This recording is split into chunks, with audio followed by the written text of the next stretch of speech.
Wonderlike voorreg om met u saam te wees. Ons is nou verby die middel van die jaar en die somer is op pad.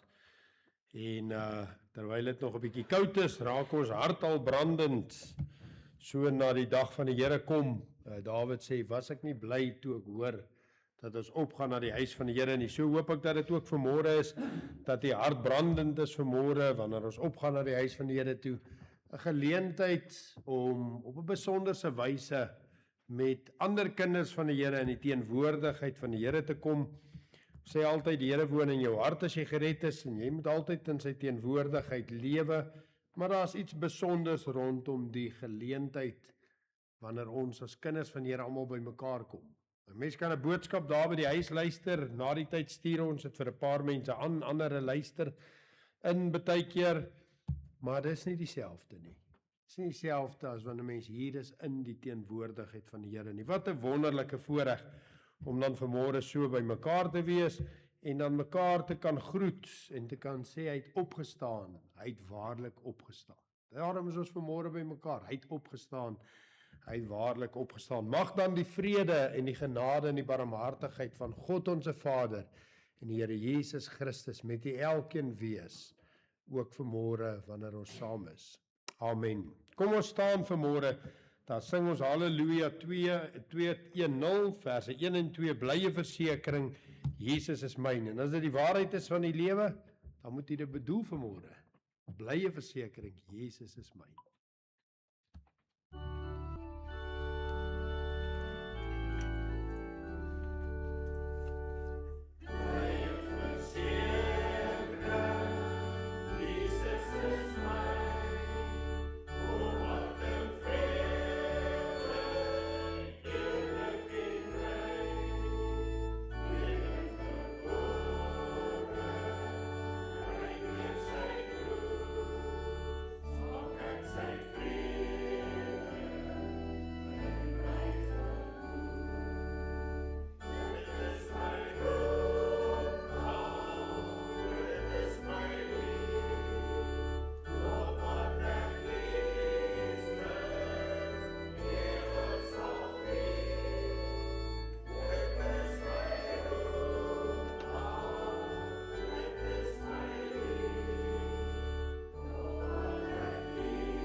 Nou ek vra verskoning, ons gaan ook nie vanmôre die wet hanteer nie, terwille van die tyd. En vanmôre terwyl ons hierdie liedjie sing, blye versekering, Jesus is myn. Dit is my roemdal. Kyk ek so en dan sien ek sommige gesigte wat soms so straal en dit lyk of hy baie opgewonde is. En dan is daar ander gesigte, ek sal dit nie uitwys nie. Maar ek weet nie of u so bly is vanmôre nie. En vanmôre praat ons van 'n man wat baie gesê het, was ek nie bly toe ons hoor, ons gaan op na die huis van die Here nie. Dawid, 'n man lief vir die Here, 'n man wat psalms op psalms geskryf het. Maar daar het 'n tyd in sy lewe gekom, wat hy nie 'n glimlag kon hê as hy hierdie lied sing nie. Dit is my roemdal, dit is my lied, blye versekering. Daar het 'n tyd gekom, 'n lang tyd in sy lewe, wat hy swaar gekry het, as kind van die Here.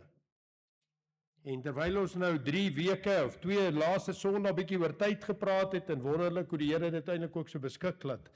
Die eerste een gegaan het oor spesifieke tye, dinge waarvoor daar nooit tyd is. Die verlede week het ons gepraat oor werk terwyl dit nog dag is, 'n tyd wat jy moet werk, is dit vandag ook eintlik 'n tema oor tyd. Wanneer is dit die regte tyd? Kom ons lees vanmôre saam in Psalm hoofstuk 51. Psalm 51 waar ons 'n hele paar verse gaan saam lees vanmôre, en as jy die woord daar oopgemaak het, dan kan ons harte stil maak en net eers vra dat die Here ook hierdie woord sal seën. Dankie dierbare Hemelse Vader dat ons vanmôre voor U kan buig met hierdie lied, blye versekering, Jesus is myn. Here, vanmôre is daar baie mense in hierdie diens wat kon sê, blye versekering, Jesus is myn, met 'n glimlag. As mense in Suid-Afrika vanmôre wat kon sê, blye versekering, Jesus is myn, maar nie met 'n glimlag nie. Ander Here kan dit vanmôre nie gesê het nie. En ek wil vanmôre tot U kom en vir U bid en vir U dankie sê, Here, dat U vanmôre daar is vir die een wat opgewonde is, vir die een wat minder opgewonde is, en selfs vir daai een wat U nog nie ken nie. Vir elkeen is Jesus Christus vanmôre God. Want U het so lief die wêreld gehad, sê Johannes, dat God sy eniggebore seun gegee het, sodat elkeen wat in hom glo nie verlore hoef te gaan nie, maar die ewige lewe kan hê.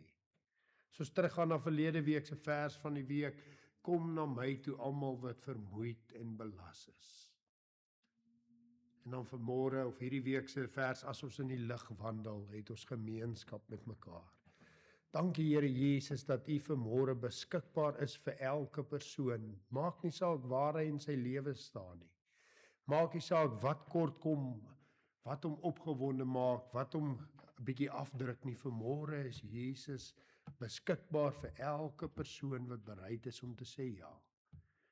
Dankie dat ons vanmôre nie hoef vreeslik ryk te wees en baie geld te gee nie, Here. Ons hoef nie vanmôre snaakse dinge te doen nie. Vanmôre kan ons oë net ophef na die berge, en as ons vra waar kom ons hulp vandaan, dit kom van die Here van die leerskare. Dankie dat ons U vanmôre kan aanbid as die almagtige skepper van die hemel en die aarde, die opgestane Here Jesus. Ons hoef nie vanmôre na 'n Boeddha beeld of 'n Hindu beeld of een of ander beeld te kyk nie. Ons kan vanmôre die woord van die Here lees en weet dat die Heilige Gees in ons harte werk. En daarom bid ons vanmôre, Here, wanneer U vanmôre hierdie woord vir ons oopbreek. Wanneer ons vanmôre saam lees uit 'n verhaal in die Ou Testament, 'n Psalm wat Dawid geskryf het, dan bid ons dat U vanmôre daardie woorde lewend sal maak in elke hart. Dat U deur die Heilige Gees ons sal neig, ons sal trek, ons sal beweeg, Here, tot reaksie. Ja, Here, vanmôre is my gebed dat ons ook anders sal uitgaan as wat ons sal ingaan. Here, dat ook vanmôre 'n geleentheid sal wees wat die rigting van my lewe verander. Die rigting van die gemeente se lewe verander.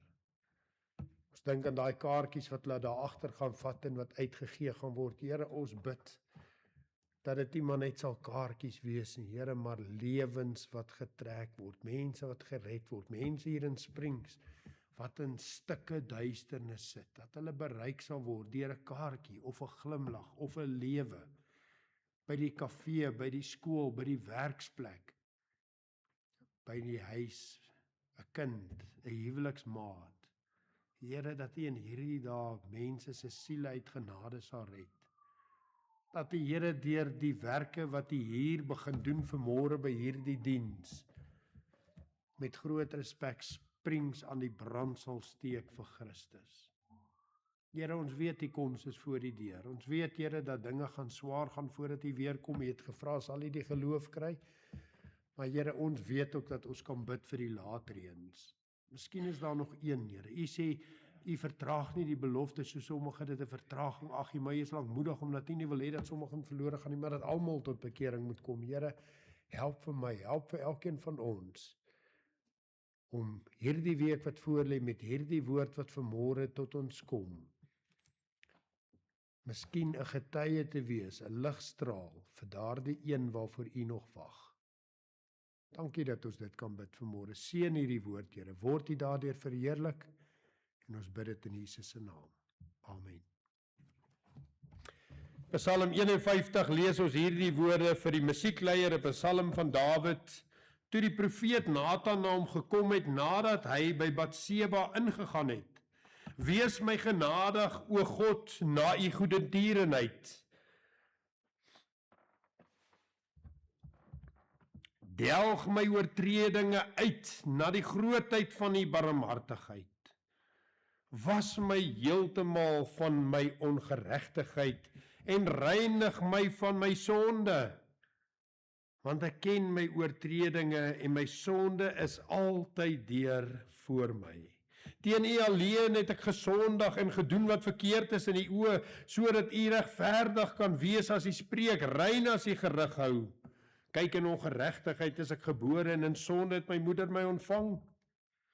Kyk, u het 'n welgevalle aan waarheid in die binneste en in die verborgene maak u aan my wysheid bekend. Ontsondig my met hyssop, dat ek kan rein wees. Was my, dat ek witter as sneeu kan wees as sneeu. Laat my vreugde en blydskap hoor. Laat die gebeente juig wat u verbrysel het. Verberg u aangesig vir my sondes en delg uit al my ongeregtighede. Skep vir my 'n rein hart, o God, en gee opnuut in my binneste 'n vaste gees. Verwerp my nie van die aangesig en neem die Heilige Gees nie van my weg nie. Gee my weer die vreugde van u heil en ondersteun my deur 'n gewillige gees. Ek wil die oortreders u weerleer, dat die sondaars hulle tot u kan bekeer. Red my van bloedskuld, o God. God van my heil, laat my tong u geregtigheid uitjubel. Here, open my lippe, dat my mond u lof kan verkondig. Want u het geen lus in slagoffer nie, anders sou ek dit gegee het, in brandoffers nie, het u geen behaag nie. Die offer van God is 'n gebroke gees, 'n gebroke en verslae hart, sal u, o God, nie verag nie. Doen goed aan Sion, na u welbehaag, bou die mure van Jerusalem op, dan sal u 'n welbehaag in die offers van geregtigheid, in brandoffers en voloffer, dan sal hulle stiere offer op u altaar. Sover uit die kosbare en onfeilbare woord van die Here. Nou vriende, as ons na Psalm 51 kyk, is dit seker een van die mees insiggewende, belangrikste psalms in die Ou Testament. 'n Psalm wat vir ons wys, die kennis gee en begrip gee aangaande die weg van saligheid soos ons dit vandag ken. Baie mense dink dat dit baie anders was in die Ou Testament en daar was dinge anders in die Ou Testament as in die Nuwe Testament. Maar wanneer 'n mens hierdie Psalm lees, dan vind 'n mens dat dit wat alles in die Nuwe Testament vir ons vertel is rondom God en sy genade en sy barmhartigheid en die weg tot saligheid, in hierdie een enkele Psalm reeds opgevang is. Die evangelie was nie iets wat verborge was vir Dawid nie, dit was nie verborge vir Abraham en vir Henog en vir mense in die Ou Testament nie. Hulle het baie duidelik geweet hoe die weg na saligheid lyk. En hier in Psalm 51 vind ons stap vir stap die weg tot saligheid. Miskien kan ons so 'n boekie ook maak, stap vir stap, Psalm 51. Stap vir stap die weg tot saligheid, Psalm 51. Maar in hierdie hele verhaal wat hier plaasgevind het en afgespeel het, vind ons ook die belangrikheid van prediking en predikers.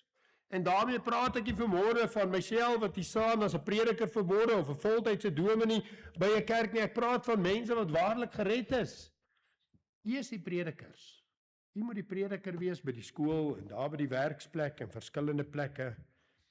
Maar ons vind ook in hierdie Psalm en in hierdie verhaal van Dawid die gevaar daarvan om alles te weet, maar dit nie te doen nie. Alles te weet, maar dit nie te doen nie. Jy sien, hierdie Psalm volg op een van die vreeslikste verhale in die Bybel. 'n hartroerende, hartseer verhaal. Die verhaal van Dawid en Batseba. 'n verhaal van hoerery, 'n verhaal van egbreek, 'n verhaal van moord. 'n verhaal begin het met een verkeerde kyk. Kan jy jouself indink, een verkeerde kyk. Al die dae wat Eva daar in die tuin gewandel het saam met Adam, het hulle die boom in die middel gesien, en is asof hulle net verby gekyk het, maar daar het 'n dag gekom, wat daar 'n verkeerde kyk na daardie boom was. 'n verkeerde kyk.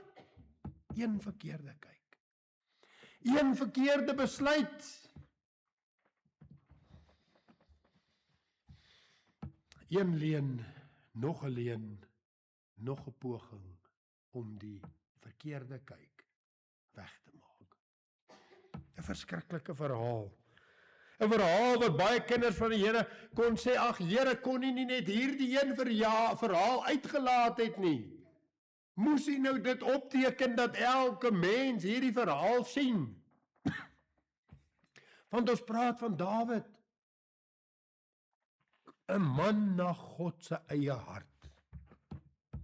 'n man wat God liefgehad het. 'n man wat vir die Here gelewe het, psalms geskryf het, groot dinge gedoen het. Here, kon nie net hierdie een sonde ontsien het nie, Here, net dit nie opgeteken het nie.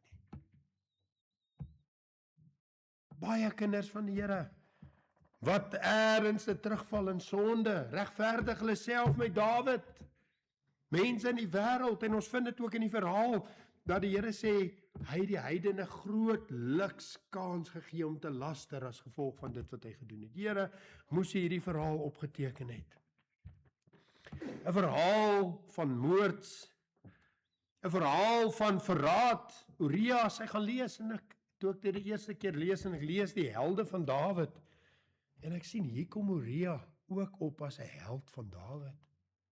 Ek sê, Here, een van die 30 helde van Dawid, en hy vat sy vrou, en hy vermoor hom, en hy stuur hom met sy eie doodsvonnisbrief. Hy het geweet, hy is so getrou, hy gaan nie, soos ons in die Engels sê, 'n sneak peek vat nie.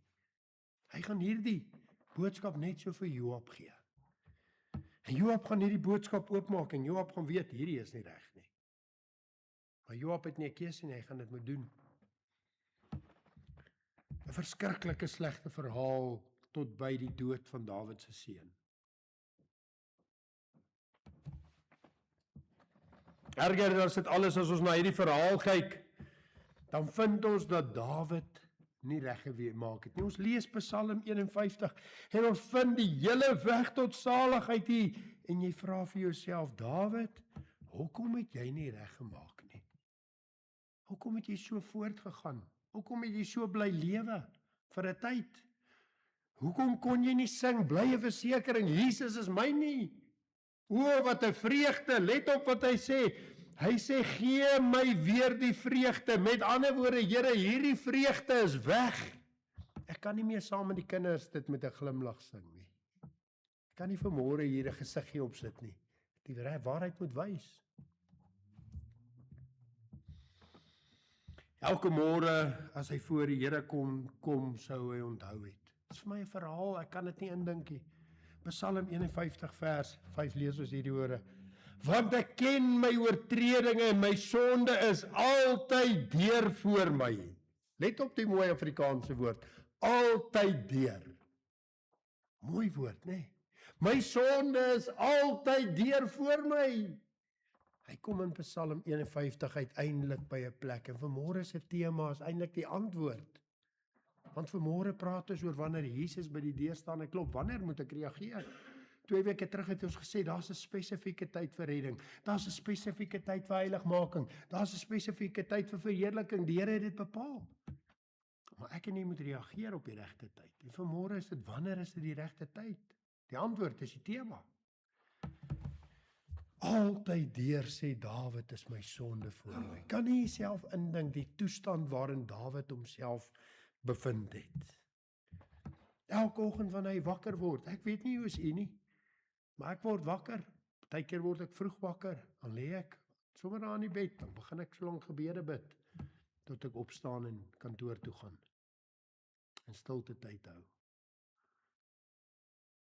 Gister het ek by 'n manneontbyt gepraat, 4 uur so rond 4 uur die môre, toe begin die boodskap. Ek het gesukkel, ek het gesoek, ek het nie die boodskap gekry. My vrou vra my, waar praat jy? Ek sê, ek weet tog nie regtig nie.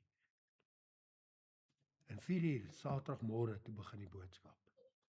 En daar in die bed lê ek. Dis die eerste ding wat ek doen wanneer ek wakker word. Ek begin met die Here praat in my gedagtes. Begin met hom praat. En baie keer begin in my praat, soos gistermôre. Die eerste ding wanneer jy wakker word. Nou word Dawid wakker en hy sê altyd deur is my sonde voor my. Hy word wakker 4:00 die môre en in plaas van dat hy wakker word met Here, baie dankie vir vandag. Here, help my om vandag vir iets te beteken. Here, ek gaan nou die Bybel lees, ek gaan nou stilte tyd hou. Here, word hy wakker, Batseba. Uria, Joab, my dooie kind. My sonde is altyd deur voor my. Dis 'n hartseer verhaal, vriende. Nie net 'n hartseer verhaal vir die sonde nie, maar vir die mens. 'n Man na God se hart, wat lewe in smart, maar hy's 'n kind van God. Hy het nie vreugde nie. 'n Hartseer verhaal.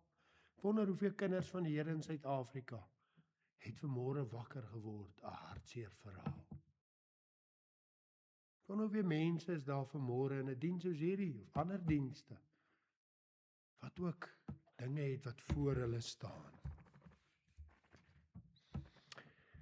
Elke oggend as hy wakker word, sien hy vir Batseba. As hy dink aan sy soldate en sy helde, dan dink hy aan Uria. Elke keer wat sy leerowerste voor hom staan, Joab. Ons gaan lees die verhaal weer 'n bietjie. Dawid sê vir hom, Joab, laat dit nie so verkeerd is in jou oë nie. Hoekom sê hy dit vir Joab? Want Joab was 'n soldaat gewees.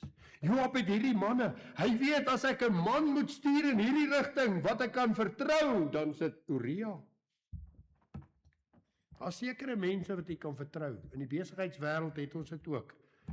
As ek daar 'n e-posie kry van 'n kliënt wat moeilik is, dan weet ek, daar's 'n persoon vir wie ek hierdie gaan stuur. Hierdie persoon weet ek gaan dit doen. Ek hoef nie te wonder, ek hoef nie op te volg, ek hoef nie te twyfel nie. Uria was so 'n man. Elke keer wat Joab daarna Dawid toe kom, dan onthou Joab, een van ons beste is verraai deur sy eie koning.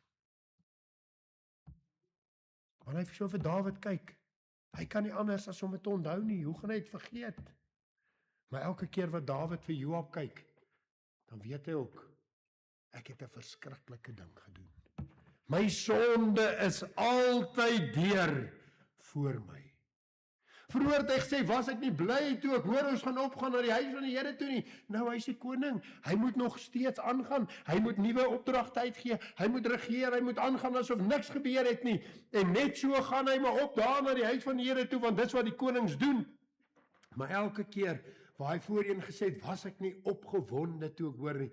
Ewe skielik, ag Here, my sonde staan voor my.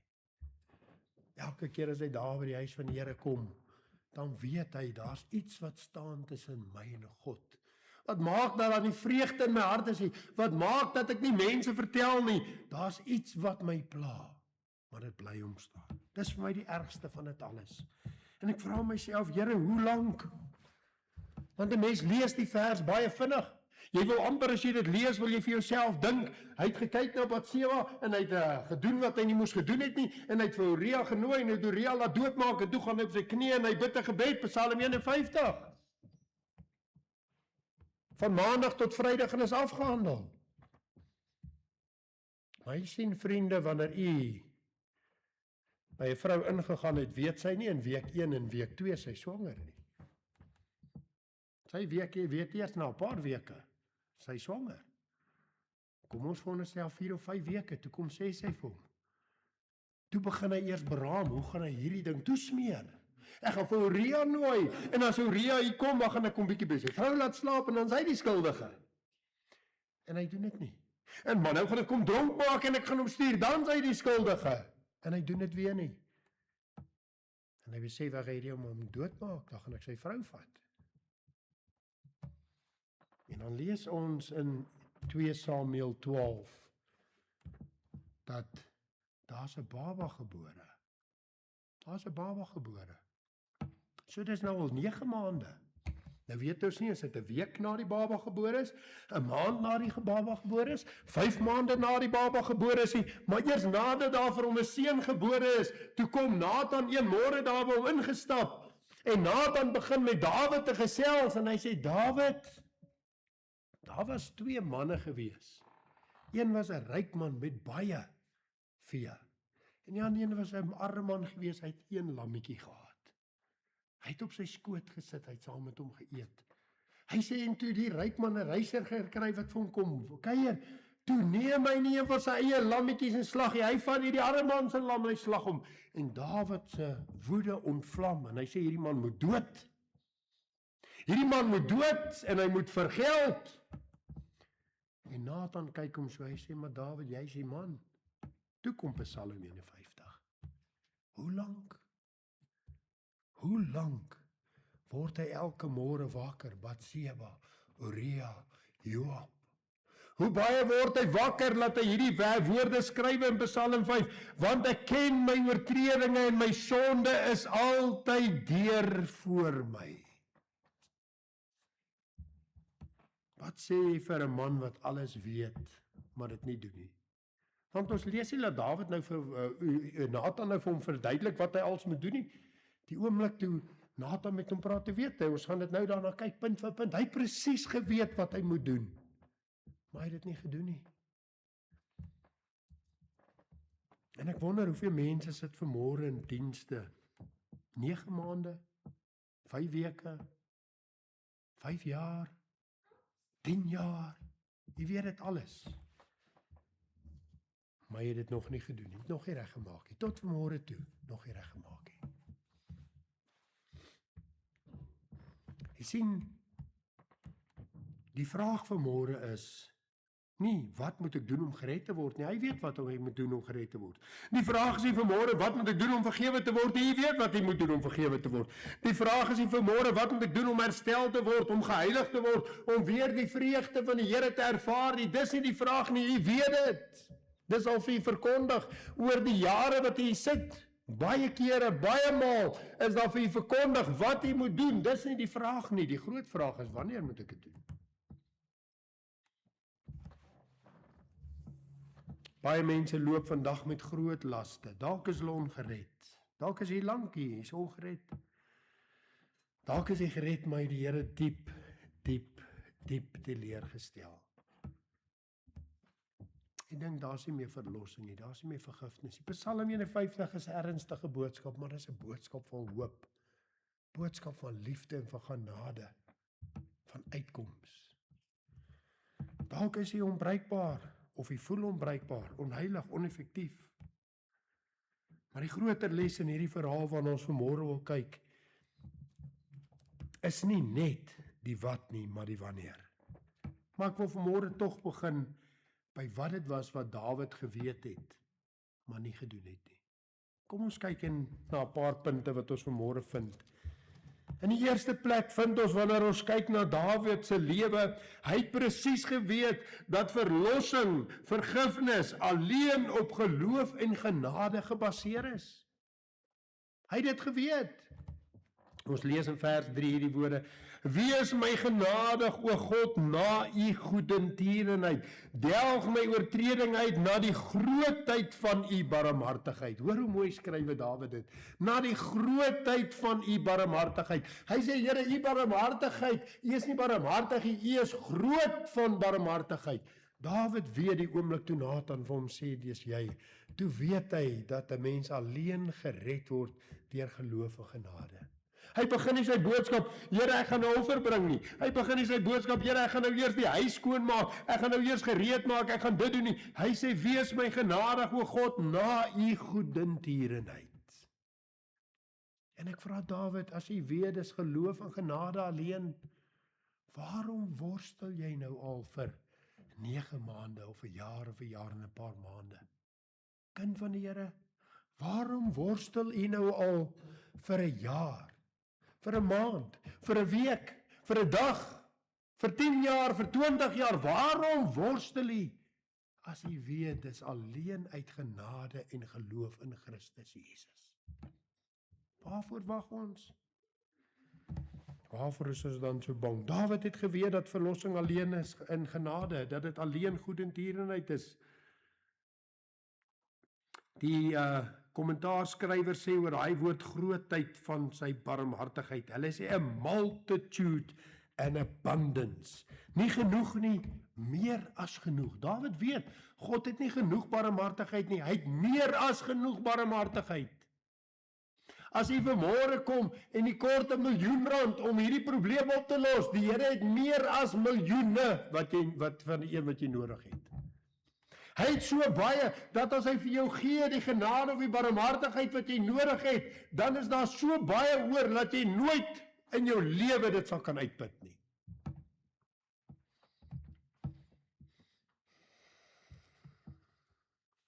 Hy het presies geweet, ons quoteer baie van mekaar Romeine 3:23, want almal het gesondig en dit ontbreek aan die heerlikheid van God.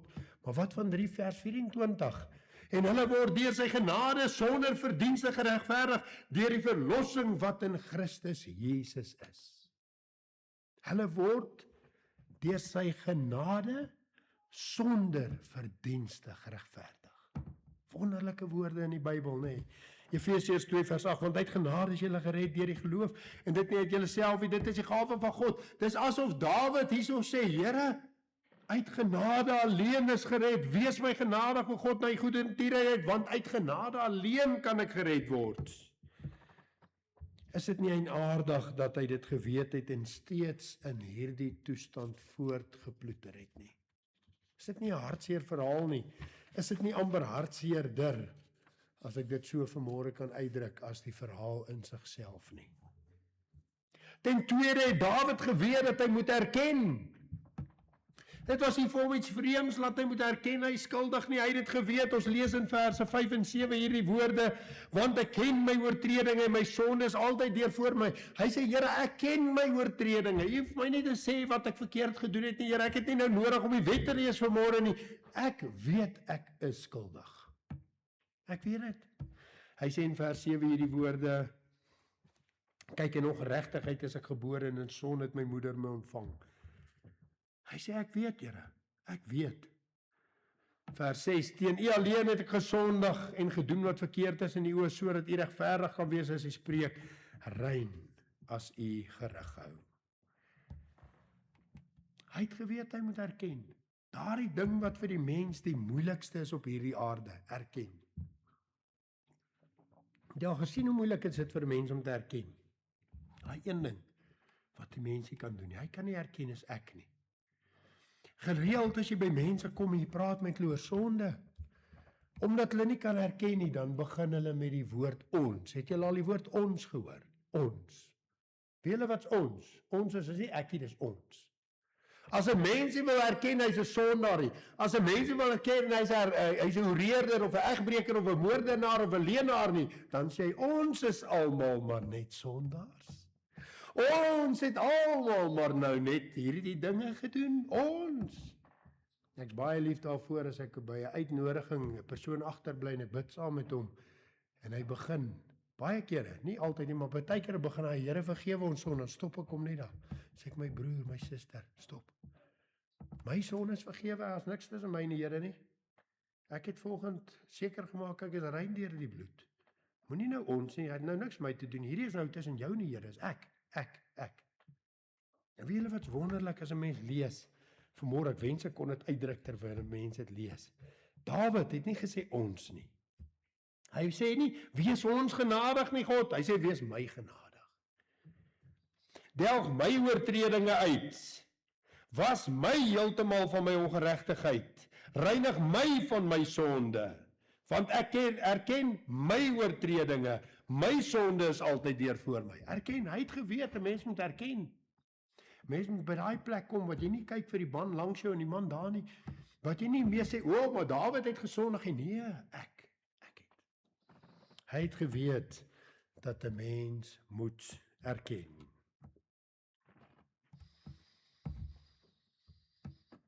Praat met mense oor sonde. Eendag luister ek 'n dame, sy sê hulle die gees van hoerery uit haar uitgedryf. Hier by die charismatiese bewegings, die gees van hoerery. Het jy al dit gehoor, gees van hoerery? Weet jy wat is dit as 'n gees van hoerery uit jou uitgedryf word? Dit beteken jy het nie gehoer nie, jy het 'n gees van hoerery gehad. Dis 'n manier om blame shifting te doen. As daar nou een ding is wat die uitdryf teologie, die mense wat so mal is oor uitdryf, dis omdat hulle die skuld wil verplaas. Hy wil nie sê, ek het 'n leenagtige gees nie, ek is 'n leenaar nie. Hy sê, daar's 'n gees van leens in my, hy moet uitgedryf word. Daar moet niks uitgedryf word en jy moet erken, jy's 'n leenaar en jy moet ophou lieg. Dis wat moet gebeur. Jy's 'n vloeker, jy moet ophou vloek. Ek moet ophou. Maar hulle hou daarvan, hulle het al hierdie dingetjies. Is asof Dawid geweet het, Romeine 5:22, wat sê, daarom soos deur een mens die sonde in die wêreld gekom het en deur die sonde die dood en so die dood tot alle mense deurgedring het, omdat almal gesondig het. Dis nie net so sonde in die wêreld gekom het deur een mens nie, maar almal het ook self gesondig. Is asof Dawid dit geweet het, asof hy geweet het dat daar niemand is wat rein staan voor God. Hy het geweet hy moet erken. En nou gaan ek verder en ek sê, Here, hy weet hy moet erken, hy weet is op geloof en genade alleen gebaseer. Waarom sukkel hy? Waarom sit hy met hierdie dinge? Waarom wil hy homself siek maak? As hy waarlik gered is, waarlik 'n kind van die Here is, en daar staan tussen u en die Here sonde, gaan hy 'n baie ongelukkige kind van die Here wees. As daar groot goed is wat nie reggemaak is en nie voel nie skuldig nie, dan wil ek vanmôre sê, jy moet tot bekering kom vanmôre en gered word. Maar as jy waarlik gered is, ek hardloop op 'n tredmil, 'n man kom staan hier langs my, sal ek 'n looitjie kaartjie verkoop? Looitjie kaartjie. Hy het my altyd geborg, ek voel jammer vir hom, sy besigheid kry swaar, hy gaan looitjies verkoop. Ek het nie die guts om vir hom te sê 'n sonde nie. Ek sê, ja, is reg, ek sal dit vat. Looitjie kaartjies. Toe hy daar loop, toe spat die trane. Klim ek so van die tredmil af, ek sê, Here, hoe het ek dit nou reg gekry, Here? Hoe het ek dit reg gekry? Kon nie vir jou sê dis sonde nie.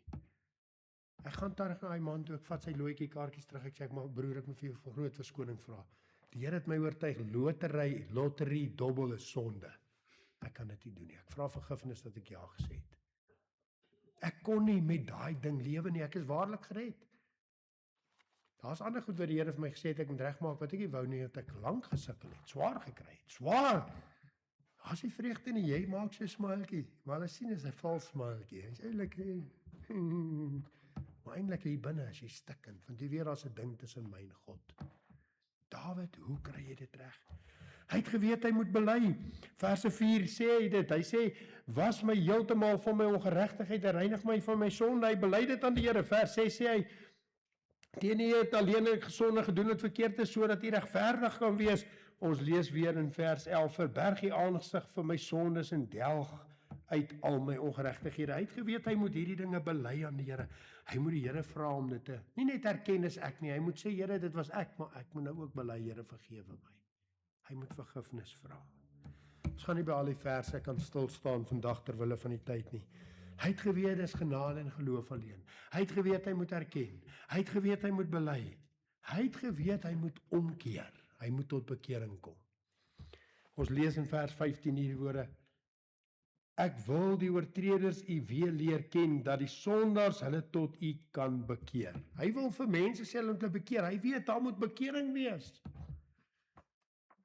Nou om vergifnis te vra en te erken en te bely, kan baie mense dink is bekering, dit is deel van bekering, maar volle bekering is om te erken dit is ek, om te bely dat ek skuldig was, maar om op te hou.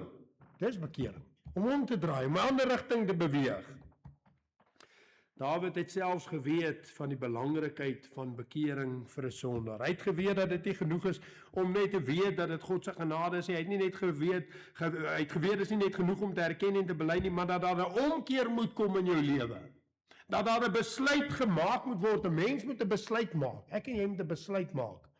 Ons kan nie ophou met die sonde van self nie, maar ons kan 'n besluit maak, ek wil ophou. Toe ek tot bekering kom, toe wil ek ophou. En die Here het die wonderwerk gedoen, laat ek wel opgehou het. Baie ander kere het ek in my lewe daar gesit, vroeër dat die Here my gered het, in sonde, sit ek in 'n plek en ek sê vir 'n vriend, kom ons hou op met hierdie drank. Kom ons hou op. En ek hou vir 3 jaar op, maar ek gaan weer terug. Ek hou met dit op, maar ek gaan altyd weer terug. Maar toe die Here my red, toe is dit nou 2008 tot vandag toe. Klaar met drank. Klaar met daai goed. Klaar, opgehou, klaar, is verby. Hy het geweet, daar moet meer wees as net. Dis asof hy geweet het, Handelinge 17 sê, dat God die tye van onkunde oorgesien het en nou aan alle mense oral verkondig dat hulle moet bekeer. Hy het geweet dat Matteus 4 vers 17 die Here Jesus gesê, die koninkryk van die hemel het naby gekom, bekeer julle, draai om. Maar Dawid het nog iets geweet, kan nie dink in Psalm, die evangelie stap vir stap, genade alleen, ek moet erken, ek moet bely, ek moet my bekeer, maar wat het hy nog geweet? Hy het geweet, as ek hierdie dinge toepas, moet ek gaan getuig. Hy het geweet die belangrikheid van getuienis.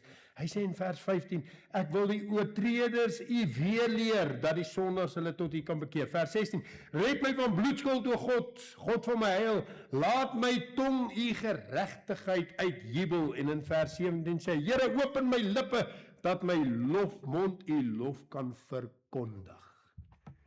Hy het geweet, Dawid, hoe het jy geweet, Paulus gaan skryf in Romeine 10 vers 9, as jy met die mond die Here Jesus bely en jou hart glo dat God hom uit die dode opgewek het, sal jy gered word, want met die hart glo ons tot geregtigheid, met die mond bely ons tot redding.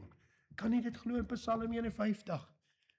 Hy het geweet van geloof en genade, hy het geweet van erkenning, hy het geweet van belydenis, hy het geweet van bekering, hy het selfs geweet van getuienis. Hy sê, Here, ek wil weer u lof besing. Ek wil die mense vertel. Baie keer as ons nie meer kan getuig nie, dan moet ons wonder of is daar nie iets tussen my en die Here wat reggemaak moet word nie. Dawid het geweet dat dit sy doel was om mense te vertel van God se genade. Dit was sy doel gewees om mense te vertel wat God vir hom gedoen het en wat God vir ander mense wil doen. Baie mense gaan nooit deur met die Here nie, want hulle wil geheime agente vir God wees. Weet jy vriende, ons lewe in 'n verskriklike tyd waar ons geheime agente vir God wil wees. Weet jy, God stel nie geheime agente aan nie. Jy dink jy kan 'n geheime agent wees, jy kan nie 'n geheime agent wees nie. Ons wil vandag daar, waar niemand ons sien nie, en ons wil tog net hier in die geheim, moet mense net nie weet ek is ongered nie. Moet mense, ek kan nie reageer by 'n diens nie, mense moet tog net nie weet daar's iets tussen my en die Here nie. Maar as mense nie weet daar's nie iets tussen jou en die Here nie, gaan hulle ook weet daar is iets tussen jou en die Here nie. Daar by Petrus, terwyl hy preek daar op Pinksterdag, toe die mense nie daar in die geheimenis gekom nie, net daar, voor almal, wat moet ons doen om gered te word? Petrus sê, kom uit julle, kom. Hulle kom daar, hy sê, kom ek verduidelik julle wat moet julle doen om gered te word. Daai mense het deurgegaan, in die ou tyd het die mense gereageer op uitnodigings en hulle het gered geword. Vandag reageer jy as jy op uitnodigings en ons word ook nie gered of verander nie. As hy geheime agent, hy sê ek moet 'n getuienis wees. Vriende, weet jy wat, jy word hier gered. Jy gaan praat daar met 5-6 mense. Maar as jy in die geheim gered is, dan weet niemand jy's gered nie. Hy wil 'n getuienis hê, hy wil hê mense moet weet. U dink kinders van die Here is verskoon die uitdrukking onnoosel. Kinders van die Here weet, hulle sien mos die gesig. Sê, ja, sê vreugde nie. Ja, sê vreugde nie. Dan dink jy steek dit weg, jy steek niks weg nie. As jy reageer, dan weet hulle dit. Nou weet ons. Hy gaan nou met die Here deurkom. Môre gaan ons, volgende Sondag gaan ons vreugde sien. Dawid het geweet, Christendom het te doen met 'n getuienis, 'n lewe wat vertel, wat straal, wat wys vir ander mense. God het my gered. Nou kyk ek terug na Psalm 51 en ek sê, Here, dis vir my verskriklik wanneer Dawid hierdie gebed begin dink. Hy weet dis genade, hy weet die grootheid van u goedertierenheid, u barmhartigheid. Hy weet hy moet erken, hy weet hy moet bely, hy weet hy moet tot bekering kom, hy weet hy moet getuig. Here, hoekom het dit 9 maande, 'n jaar en 5 maande gevat? Hoekom?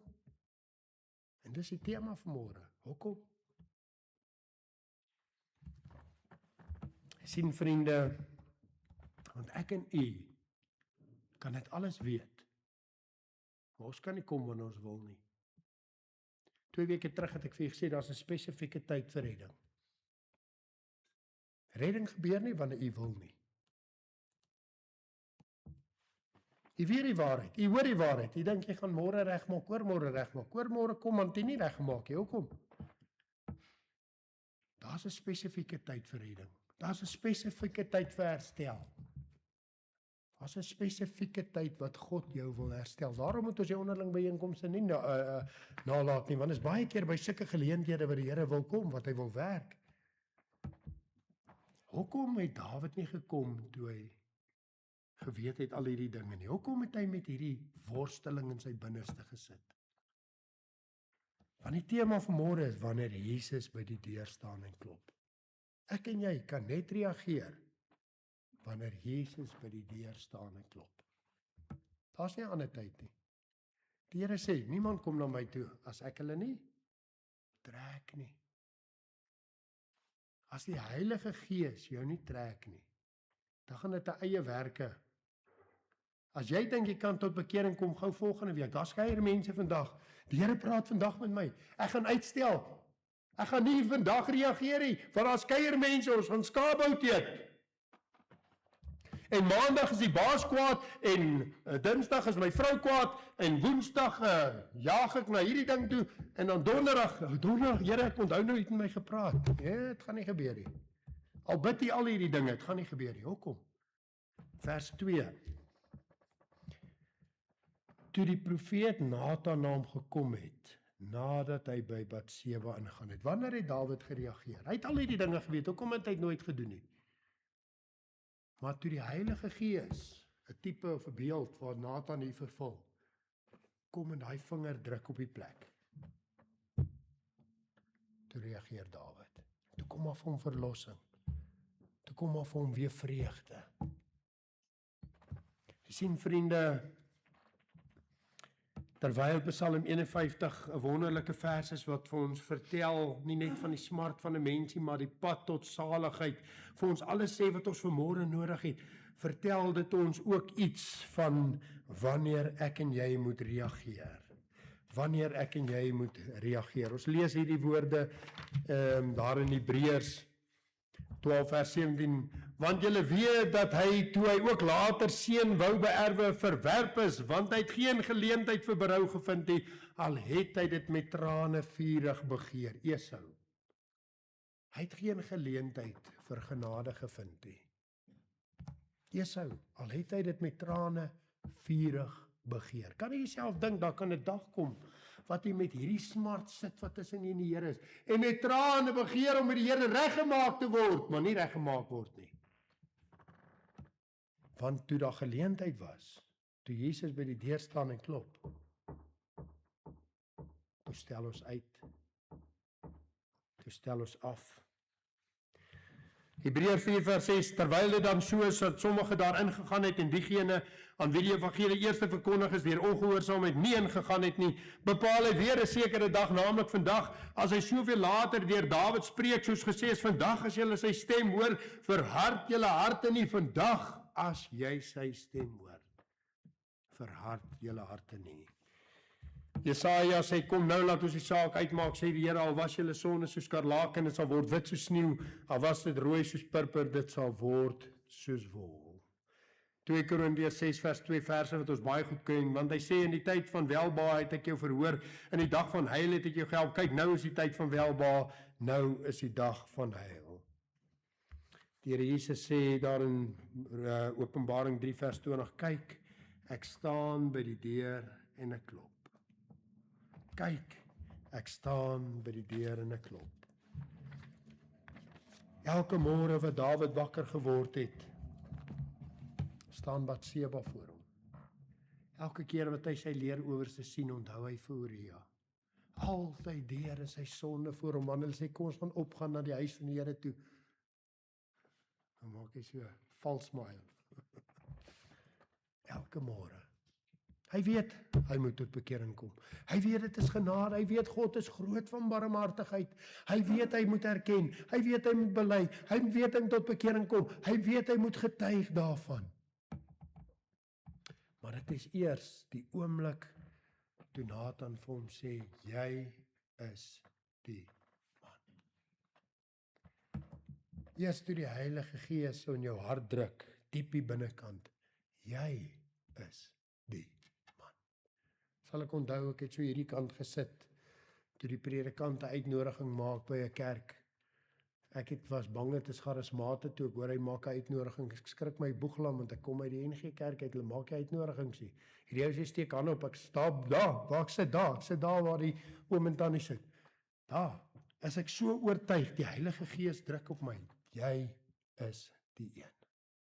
Maar ek is so kwaad, want hulle gaan nou weer hier voor staan en val hulle almal om. Dis wat ek dink, ek sit daar. Maar hier in my binneste weet ek, die Here praat nou in my. En hy sluit die boodskap af, hy sê, as jy vanmôre die hand opgesteek het, wil jy nie agterbly en bietjie saam met iemand bid nie. Hy sê die volgende woorde, en al het jy nie jou hand opgesteek nie, is asof die Here vir my sê weer, jy praat met jou. En ek onthou, ek stap so op, almal loop uit. Shauna was toe nog uit my meisie. Ek hou haar baie styf vas, want ek is te bang die mense sien ek loop alleen hier vorentoe. Ek trek haar sommer saam. Kom hier na vore toe, praat met 'n oom. Die oom wys uit vir my, hoe kan ek tot bekering kom? Gaan vat daai Bybel sê ek vat hom huis toe, het hy vir my gegee het, en die Here red my siel uit genade. Ek vra myself die vraag, as ek daar uitgestap het daai dag, wat sou gebeur het? Want daar buite het ons lekker gekuier, ons het gepraat, koffie gedrink, wanneer Jesus by die deur staan en klop. Ek en jy kan nie gered word wanneer ons wil nie. Ons kan nie herstel word wanneer ons wil nie. Ons kan nie regmaak wanneer ons wil nie. Ons moet regmaak wanneer die Here met ons praat. Ongeag of dit hier is of by die huis is, maar wanneer die Here met ons praat. En vanmôre wil ek vir u bemoedig en sê, vriende, as u vanmôre hier sit en nie die vreugde nie, die Here wil dit vir u gee. Hy wil hê jy moet sing, blye versekering, Jesus is my. O, wat 'n voorsmaak van liefde so rein. Hy wil hê jy moet 'n glimlag hê wat straal. Hy wil dit vir u doen. En al wat hy van u vra, is dat u reageer wanneer hy met u sal praat. En hy die verheerliking mag kry. Amen. Kom ons bid saam. Dankie dierbare Hemelse Vader, dat ons dan vanmôre vir mekaar kan bid. Ook vir u kan sê, dankie Here, dat u genade groot is, meer as genoeg. Maak nie saak hoe te leer ons u gestel het nie. Here, dalk is daar Batseba in een van ons lewens, 'n Uria, 'n Joab. Dalk is daar ander goeie, Here. Nie so vreeslik nie, nie so ernstig in ons eie oë nie. Maar Here, u wil vanmôre herstel bring vir 'n persoon. U wil 'n persoon dalk red. Daar is meer as genoeg genade vanmôre. Dankie Here dat daar vir Dawid genade gekom het, sodat u steeds van hom gepraat het as 'n man na God se hart. En Here, nie uit gewoonte nie, wil ek tog vanmôre bid vir 'n persoon wat hier sit, wat vanmôre worstel. En vriende, terwyl ons oë gesluit is, hoofde gebuig, wil ek tog vir u vra, dalk sal 'n persoon wat vanmôre sê, bid vir my. Die Here het vanmôre met my gepraat. Wil jy nie hand opsteek, ek wil vir u bid. Ongered of om herstel kom, dankie, ek sien daar. Ja. Nog 'n persoon wat net sê vanmôre, bid vir my. Die Here staan vanmôre en klop, ek wil nie uitstel nie. Nog een geleentheid, nog 'n persoon wat sê, bid vir my. Dankie Vader, dat ons nou ook vir mekaar kan bid, en vir u sê dankie, dat u genade meer as genoeg is vir daardie persoon wat sy hand opgesteek het, vir ander wat dit nie gedoen het nie, maar vir ons elkeen ook, wat net sê, Here, by vernuwing, wil ek opnuut, Here, hierdie boodskap deel maak van my lewe.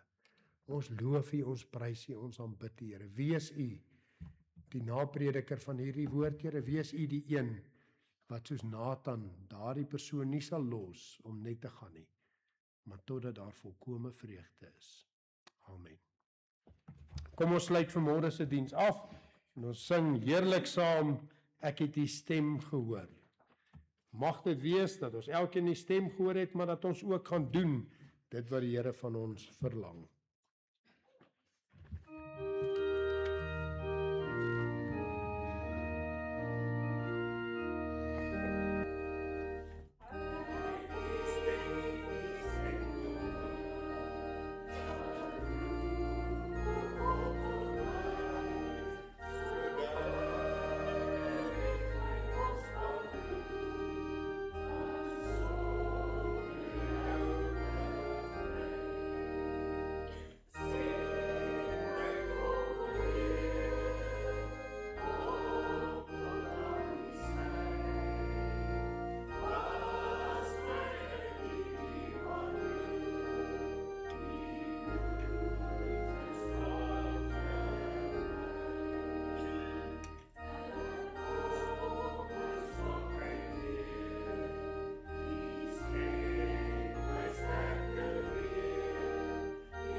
Mag die liefde en genade van God onze Vader, die Here Jesus Christus en die kosbare werking van die Heilige Gees met elkeen sein bly tot ons almal reageer het. Amen.